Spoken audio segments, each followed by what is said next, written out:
자, 조조는 과연 어떤 인물이었는가?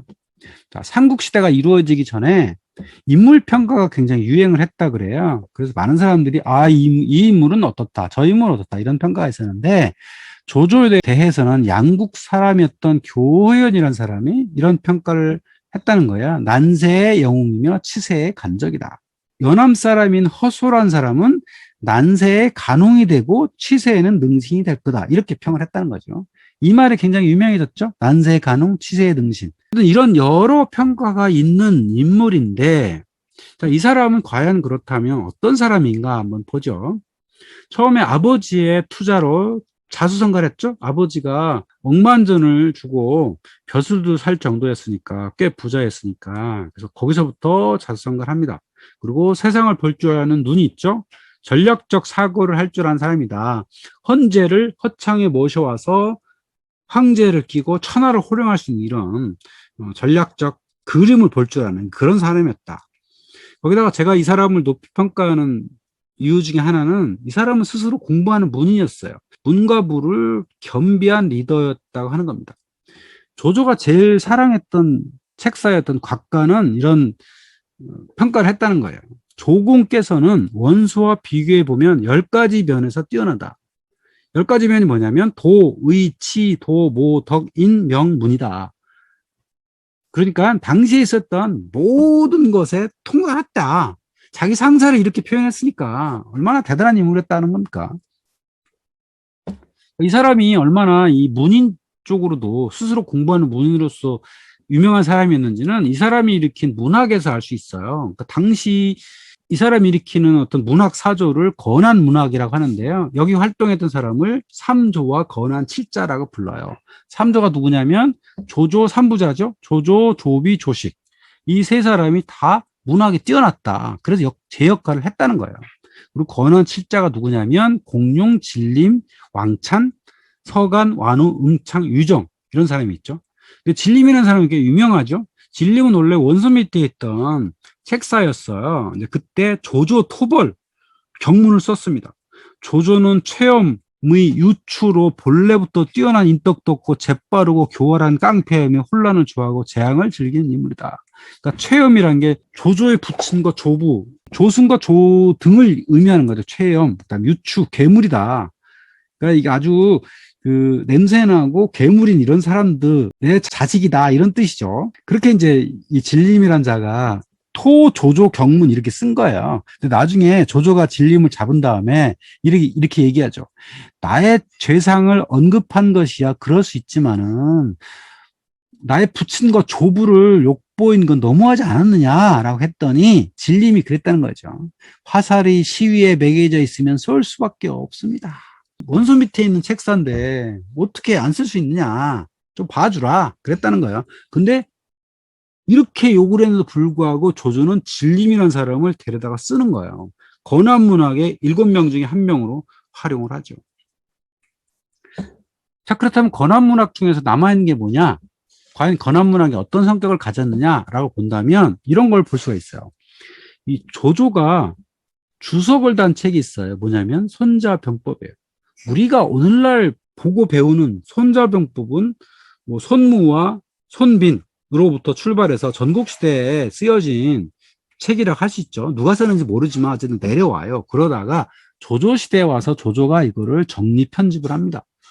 그리고 여기다 주석을 달아요. 그러니까 우리가 보는 손자병법은요, 조조병법이라고 할 수 있어요. 물론 조조병법이라 따로 책도 있고 하지만 어쨌든 조조가 이걸 편집을 하고 주석을 달았다. 그러니까 역사상 손자병법에 주석을 단 사람이 9명이 있다고 하는데요. 그 9명 중에 조조 가장 뛰어난 아니면 가장 인정받는 주석가로서 알려져 있어요. 왜? 9명 중에서 8명은 문인이고 조조만 무인인 거예요. 그러니까 문인이 손자병법에 주석을 단 거하고 조조처럼 무인이 현장에 있던 사람이 주석을 단 거하고 누가 더 인정받겠어요? 당연히 조조가 인정받을 수밖에 없는 거죠. 그래서 손자병법의 주석 중에서 가장 인정받는 주석은 조조의 주석이더라 이겁니다. 그만큼 조조가 이런 병법서에도 뛰어난 인물이었다라고 하는 겁니다.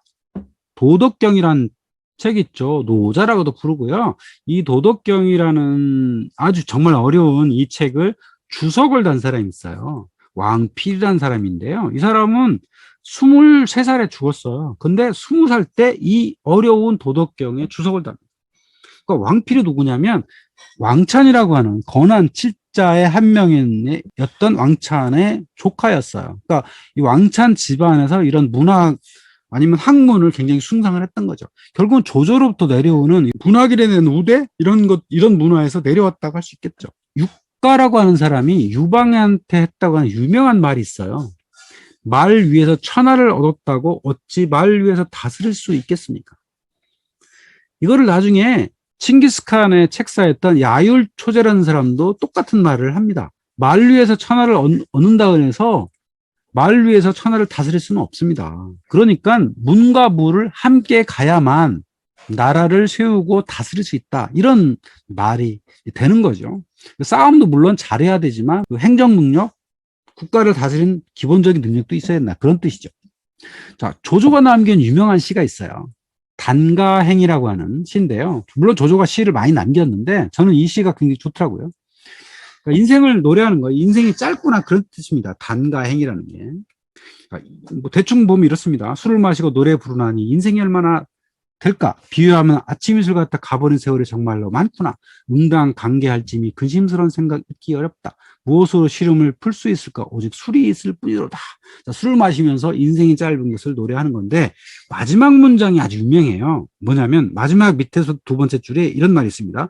주공은 씹던 음식마저 뱉고서 손님을 귀히 맞이하였기에 천하인심이 그에게 돌아간 게 아니겠는가. 요 마지막 문장이 원문 이렇습니다. 주공토포 천하귀심입니다. 주공이 토포, 씹던 것을 뱉고 손님을 맞으니 천하가 그에게 돌아간 게 아니겠는가. 요 문장을 한번 외우시면 좋습니다. 주공토포 천하귀심. 그만큼 인재를 적극 받아들여야 된다. 이런 의미로 이 시를 쓴 거라고 할 수 있겠죠. 주공토포 천하귀심. 그만큼 조조는 인재를 구하기 위해서 노력을 많이 했어요. 왜 그러냐면 당연하겠죠. 이 천하가 어지러워요. 천하를 뭔가 만들려면 뛰어난 인재들이 있어야 됩니다. 그래서 아주 문을 열어놓고 인재들이여 나에게 오라 라고 했던 거죠. 동한이라고 하는 나라는요. 호족들이 만든 나라예요. 호족들이 집안만 좋으면 뭔가 권세를 부리던 그런 시대입니다. 사마이나 원소나 이런 사람들이 다 그런 호족 사람들이었단 말이에요. 그러니까 집안이 좋으면 다 벼슬 할 수 있는 시대였는데 조조는 집안이 안 좋은 사람이잖아요. 원래 출신이 아주 안 좋은 사람이고 지금은 전쟁 시기예요. 그러니까 그런 집안 좋은 사람도 물론 받지만 진짜 능력 있는 사람들을 내가 기용을 하겠다. 그래서 능력주의 인재 채용을 합니다. 그래서 구현령과 구일재령이란 걸 내립니다. 이 구현령과 구일재령의 핵심이 뭐냐면 진취적인 사람을 뽑겠다 이겁니다. 품행이 비록 조금 부족하더라도 진취적인 사람은 언제든지 나한테 와라 이겁니다. 그 대표적인 인물이 순욱이죠. 이 사람은 원래 원소 밑에 있었는데 이 사람이 조조한테 그렇게 얘기했죠. 저 헌제를 모셔오자. 헌제가 아직도 끈떨어지지 않았다. 그래서 천하를 호령할 수 있다라고 조조한테 얘기를 하면서 조정을 이 사람이 사실상 만들어요. 그래서 허도 관리와 보급 담당을 합니다. 근데 이 사람의 생각은 뭐냐면 조조와 함께 천하를 새로 만들자 이런 생각이 아니고 뭔가 국가를 개혁을 해가지고 한 나라의 부흥을 목표로 했던 거죠. 결국은 조조보다는 조정을 목표로 함께 했던 그런 사람이었던 거죠. 그러니까 평상시 그런 마음이 있어도 조조는 어쨌든 이 순옥이라는 사람이 능력이 있기 때문에 이 사람과 함께 하려고 했었던 것이다 라고 할 수 있죠. 그래서 이 사람은 끊임없이 인재를 구했고요. 언제든지 인재를 등용을 했습니다. 많은 사람들이 찾아왔죠. 순옥, 곽가, 순유 같은 사람들은 조조를 찾아왔고요. 또 천거를 꽤 많이 받았어요. 그래서 순욱은 순유, 곽가는 유엽을, 유엽은 만총과 여건을, 만총은 모계를 추천합니다. 인재를 추천을 받은 거예요. 언제든지 추천을 해가지고 오게 해라 라고 하는 거죠. 그리고 진린 같은 사람은 투항을 받죠. 또 심영이란 자는 또 업성에서 투항을 받았고 또 정욱이란 사람은 친히 찾아가 데려왔고 아주 독특한 사람이 사마이죠. 이 사람은 벼슬자리 안 오겠다는 거를 막 위협해가지고 너 안 오면 죽일래? 라고 해가지고 억지로 끌어다가 일을 시킨 능력만 있다면 얼마든지 기용을 하겠다 이런 생각을 가지고 있었다고 하는 겁니다.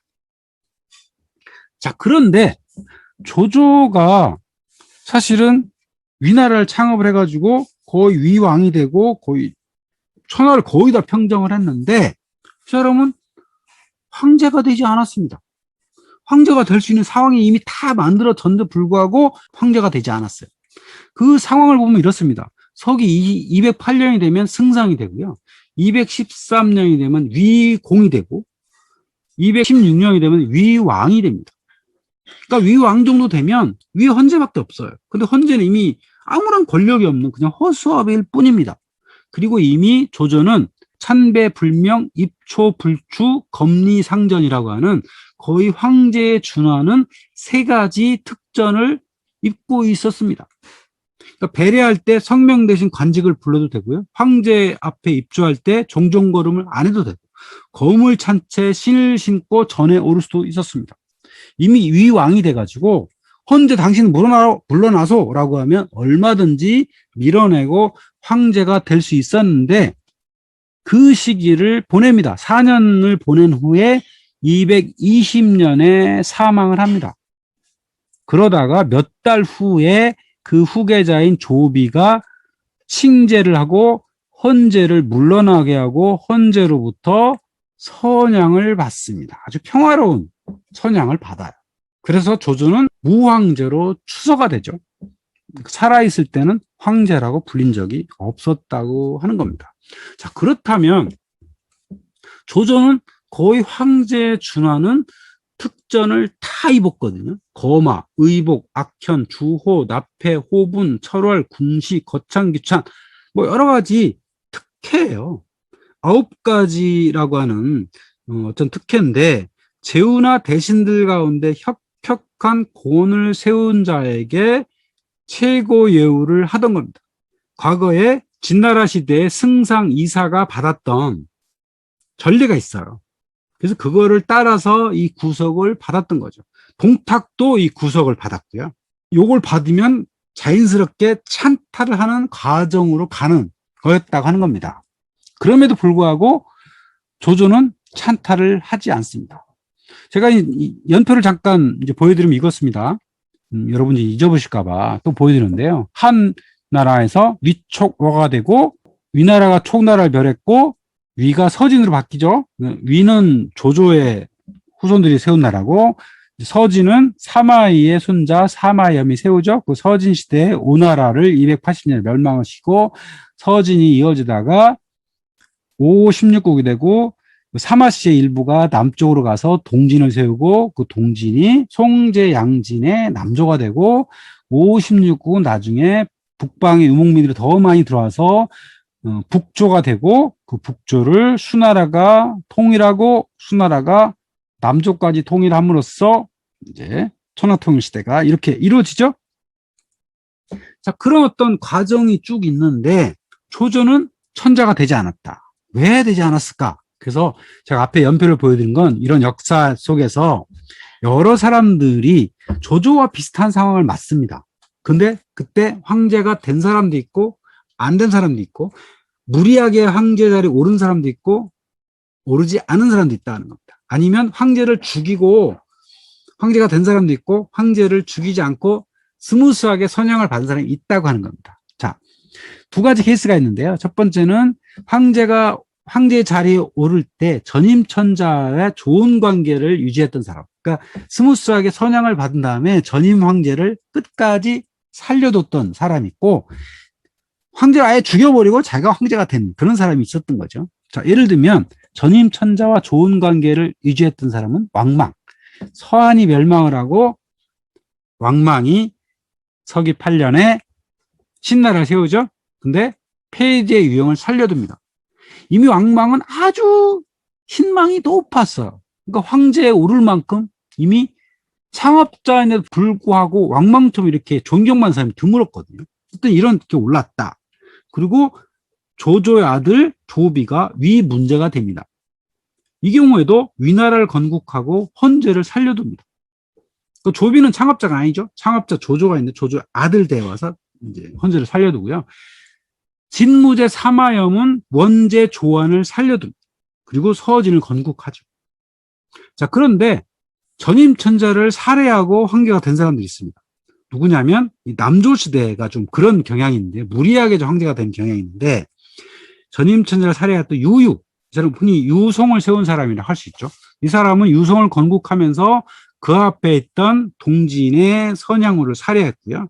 그다음에 양나라를 건국했던 소연은 제후화질을 선양후 살해했고, 남진을 건국했던 진패선은 소방지를 살해합니다. 유유, 소연, 진패선의 공통점은 다 창업자였습니다. 창업자이시면서 앞에 황제를 다 죽이고 나서 황제가 되었죠. 근데 결과가 뭐였죠? 이대를 가지 못했어요. 나라가 지속적으로 가지 못했다는 거예요. 근데 위에 왕망, 위문제 조비, 진문제 사마염은 그래도 아주 부드럽게 선양을 한 거예요. 근데 이 사람들은 왕망은 물론 창업자였지만 위문제 조비와 진문제 사마염은 창업자가 아니었던 거예요. 그래서 창업자의 아들, 창업자의 손자죠. 그러니까 천자가 되기에 상당히 부드러운 상황이었던 겁니다. 그래서 아마 조조가 황제가 되지 않았던 이유는 창업자가 앞에 헌제를 죽이고 창업하려면 아마 상당한 무리를 따랐을 것이다 이겁니다. 왜? 조정에 있는 많은 관료들이 조조라는 사람을 그렇게 높은 사람으로 추앙하지 않아요. 왜냐면 일대잖아요. 저 사람은 원래 하우시였고 환관의 손자고, 그러니까 이렇게 신분 높은 사람을 추앙하지 않았다는 거예요. 그런 눈길도 여전히 있었고 그런 반란도 여러 번 있었기 때문에 내가 황제 자리에 오르면 여러 사람이 피를 봐야 되겠구나, 그런 생각을 아마 했었던 것 같습니다. 그래서 굳이 오르지 않고 아들한테 물려주고 아들이 자연스럽게 선양한 이런 걸 선택했던 것 같습니다. 물론 그러지 않은 사람도 있어요. 조광윤 같은 사람은 북송을 건국하면서 공제 선양후를 잘 보존해 살려줘요. 그러니까 이 경우에도 조광윤도 창업자긴 한데 이미 앞에 있던 나라가 워낙 형편없었고 이 사람이 이미 대장군이었거든요. 그래서 신망이 상당히 높아서 자연스럽게 했던 것 같습니다. 결국 조조 입장으로 가보면 무리하게 내가 황제에 올라서면 많은 사람들을 죽여야 되는 상황들을 알고 있었던 것 같아요. 그래서 그런 일을 벌이지 않고 죽었던 거죠. 그래서 그 아들이 자연스럽게 선양을 할 수 있는 좋은 문화를 만들지 않았을까 이렇게 봅니다. 자, 유비가 황제가 될 수 있었던 이유, 이건 앞에서 한번 얘기했죠. 결국 뭐죠? 끝까지 버틴 자가 성공한다. 자, 그렇다면 유비는 어떻게 끝까지 버틸 수가 있었을까? 여러 가지 어려운 난관도 있었죠. 죽을 고비도 참 많이 넘겼습니다. 마누라도 여러 번 버렸고요. 자식새끼도 참 여러 번 버렸습니다. 그러니까 나이가 늦게 들어서 겨우 아들 하나 건지는 그런 상황이었던 거죠. 유비는 동안시대 황족은 아니었지만 서한시대 황족이기 때문에 신분이 꽤 높았고 여러 가지 유리한 점이 있었어요. 그렇지만 초반에는 상당히 어려운 점이 있었다. 남의 밑에 가서 힘께나 쓰는 객장으로서 떠들어야 됐다. 공순찬에 있다가 도겸한테 갔다가 조조한테 갔다가 원소한테 가고 유표한테 갔던 객장이었다고 하는 겁니다. 이게 40대 후반이에요. 근데 40대 후반부터 이제 본인의 어떤 군사적 역량을 발휘하죠. 적벽대전을 공헌하고 형주 남군을 획득하고 익주를 공략하고 한중까지 공략을 해서 결국은 촉한의 황제 자리에 오르죠. 이 사이에 수없이 많은 죽을 고비를 넘기죠. 운도 굉장히 좋았죠. 기본적으로 좋은 출신을 타고났고 처음은 물론 가난했지만 그래서 초반운은 없었지만 열심히 노력하는 사람이었기 때문에 끝까지 살아남을 수 있다라고 하는 중요한 계기가 되었던 거죠. 특히 이 사람한테 가진 장점이 있었죠. 인덕이 있었다는 것. 그래서 이 사람한테 많은 사람들이 찾아왔습니다.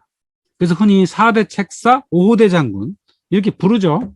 그래서 4명의 책사는 제갈량, 서서, 방통, 법정.